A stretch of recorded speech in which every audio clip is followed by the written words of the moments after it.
sucker. And the whole family moves away. We never had to do that. So did we make a better life for you? Not a worse life, but a better life? Just a difference. See, he didn't have an attachment. Okay, enough with the game. Who's hungry? I need some Danish. Wait, I want to tell a story. Let me get the Danish. No, this is story so good, it doesn't need food. What? There's no such thing. What story are you talking about? The story of how I won you. Oh, they don't want to hear that old story. Oh, yes, so tell that one. But you've already heard it. But he tells it different every time. Nice. Tell us. Nicky, you want to hear the story? So long as it doesn't get me too excited. Okay. Your grandmother, when she was younger, lived pretty close to you, not a few blocks away, in a 4th floor walk-up. And every night I'd hop the fence, sneak into the backyard, and I'd serenade her. No, this is not true. Will you let me tell the story? Story is right. I never met him. His father dragged him to my house. My father talked to him. His father talked to me, and then both fathers told us we were getting married. It had happened 60 years ago.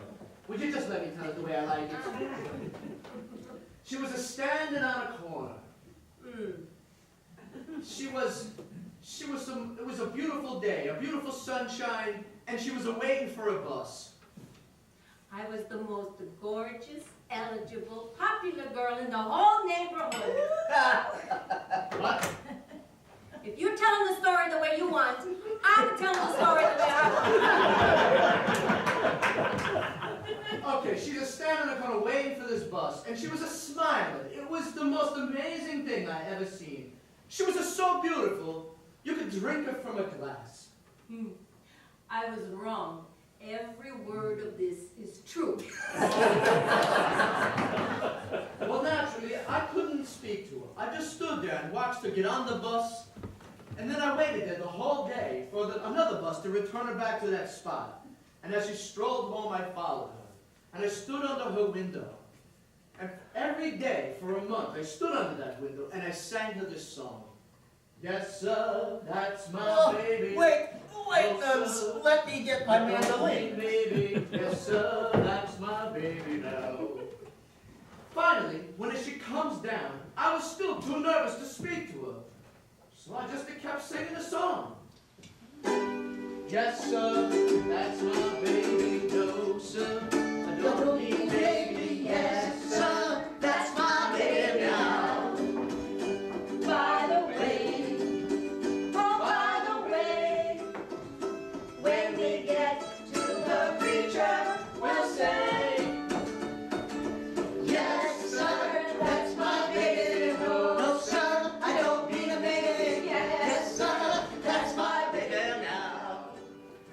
Whenever I see an old black and white movie, I can't help but think that's the way things were in my grandparents' day. That they lived these very black and white lives. That they were rather serious, rather earnest, and joyless. But then once in a while, not often, but definitely once in a while, I get a glimpse of what they really were like. And suddenly their lives are splashed with color. I get an image of my grandparents when they were young and sexual. And their lives were just laid out before them. Nicholas, I need a partner. Yes, sir, that's my baby. No, sir, I don't need a baby. Yes, sir, that's my baby now. We're hungry. How about you and I going home tonight a little early? Nicky, you mind if we leave you early? No, go. This is the reason I want you married, Nicky. This is the reason. Aida, Frank, I'll see you tomorrow. Good night.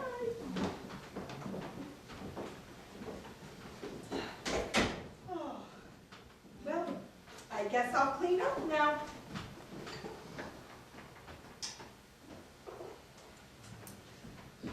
So, Nicky, you feeling any better? Yes, actually. I can't remember the last time I saw all of you like that. Huh. That's because you're never here, Nicky. What are you talking about? I'm here every Sunday. Right. Every Sunday, like a habit. Oh, like going to church. No, you're never here, Nicky. Say, Gramps, why don't you tell me a story? Oh, no, I can't tell the stories like a nun's. No, I mean one that's all true. What was it like to leave your family? Why you want to know this, Nicky? He was a fisherman, wasn't he? Oh, Why did he make you leave? well, you know the problem with old stories, Nicky. You tell them and you realize people don't change. They keep doing the same things over and over again. When I was a little boy, every Christmas morning on the cobblestones in the town, there would appear this sea of vendors there, their carts covered in toys. And what I remember most was the colors, the bright reds and oranges, blues, like a rainbow of toys. And my father would pick me up and carry me to the first cart, and he would point to some tiny little toy, and I would point to the biggest and the most colorful, but he would shake his head no, and we'd move on to the next. And I would point to another beautiful toy, and again he would shake his head no. And this happened over and over and over again until we got to the last cart. And then he would buy me some little gray toy I barely wanted. And I would begin to cry. And he'd pick me up and carry me back inside our house. I always resented him for that. Hated him for that. Well, when I was 14, my father put me on a boat to America and said, "Goodbye, this is where you're gonna live." I was 14. I hated him for that too. Not long after that, my father got caught up in a fishing net they were throwing in the water. He hit his head on the side of the boat, and they never found him. Exactly 8 years after my father sent me away, I returned to my hometown so that my mother and my sisters could meet my new family. It was during the holidays, and on Christmas morning, I picked your mother up in my arms and I carried her outside. And there they were, all those vendors, like they never left, with their blue and red and beautiful toys. And your mother would point to the brightest and the prettiest. And every one she pointed at, I bought for her. When we returned home with this rainbow of toys, my mother took one look and she said, "That's what your father wished he could do for you." but we barely had enough for food on Christmas. And that's why he had to send you away. So that you could make for yourself a life that he could never hope to give to you. I always thought that my father was a bastard who wouldn't give me anything. As it turns out, he was giving me everything he had. You're going away, Nicky. You're leaving, aren't you?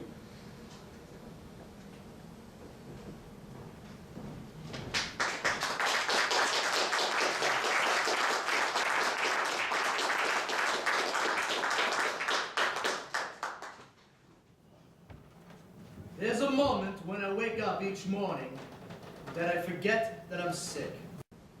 It's like a little gift I get at the start of each day. That night, I told my Emma. The first time I cried was when she began to cry. I made a promise not to tell anyone. That's my job. It would be so selfish of me to tell them. So selfish.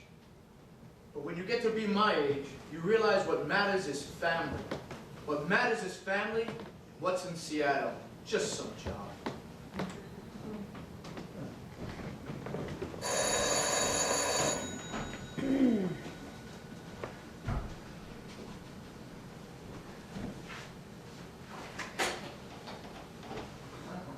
Hi there, Nick. Hi. How are you feeling? Fine. Fine. Could I come in? Oh, sure. Come on in. I'm wearing my grandfather's pajamas, but yeah, sure, come in. I hope I'm not intruding, but I bumped into Emma the other day. Oh, right, at Food Town. Or Pathmark. No, Pathmark is the one with the big fish in the window. I've been here too long. And she said that after I left, you collapsed. Yeah, that's true. Boy, that's tough to explain. She said you had a panic attack because I rejected you. I love that woman. I hope it wasn't really because of me, Nick. No. Because when guys ask me out, I don't usually call them an asshole. Good, you probably get more dates that way. Caitlin, what a nice surprise. Aida, hello. Oh, you look hungry. She has this remarkable sense. Let me fix you a little something, okay? Oh, no, thank you, Aida. I just stopped by to see how Nick is doing. Oh, he's doing much better. He gets nervous, you know? I used to chew my rattle. Let me fix you something. Oh, no, No trouble, no trouble. Okay, you have 3 minutes before she comes back with a fully dressed 12-pound butterball turkey. I really am sorry about what I said. Nick, you didn't deserve it. It's just that, well, when I was 13 and my grandmother was in the midst of reading me The Old Man and the Sea, well, some days she would read to me with such excitement and joy, and other days she wouldn't let me in the door because she didn't think she knew me. She'd stand there in a panic, screaming at me to leave her alone, her eyes darting back and forth. I'm sorry. That look in her eyes still haunts me, and I'm sorry too, Nick. I should have told you that the other day. I don't know what it was. Maybe it was the way the light was hitting her face, or the way she was sitting there. Or maybe it was just the fact that a woman who had rejected me had now come back to apologize. But whatever it was, at that moment she struck me as the most beautiful and intelligent woman on the planet.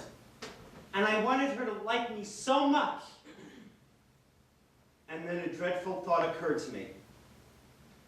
Could my grandmother be right?